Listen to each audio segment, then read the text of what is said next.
السلام عليكم العزاوي العزاويات. اليوم ان شاء الله غادي نوريكم كيفاش تصاوب خبزه عجيبه. يلا بقاو معايا. المهم خصنا خبيزه، فرماجه، بيضه، بطاطا، الروز، الكاشير، واهم حاجه هي الهريسه. I'm dropping bars, you ain't catching all these similes. Out here in the field trying to kick it, catch a penalty. Drink my pain away, cause I'm guessing. نزيدو عليه بطاطا. Catch them down, we ain't showing them no sympathy.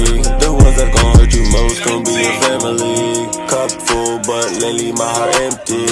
God said you needed help, so he sent me. She said she like it when I'm kissing on her gently. Now they treat me different and down, we ain't showing them no sympathy. The ones that gon' hurt you most gon' be your family. Cup full, but lately my heart empty. اجي هي الخبزه عجيبه. مرحبا بكم في مراكش. فوالا عشرة بسم الله. المهم هاد الخبيزه هادي معروفه في مراكش، كاين اللي تيقول لها خبزه عجيبه وكاين اللي تيقول لها مجنينه. ما تنساوش تدخلوا الكومونتيرات كتبوا لنا لتحت شكون اللي عمرو جربها وكيجرى في المذاق. يلاه بيس.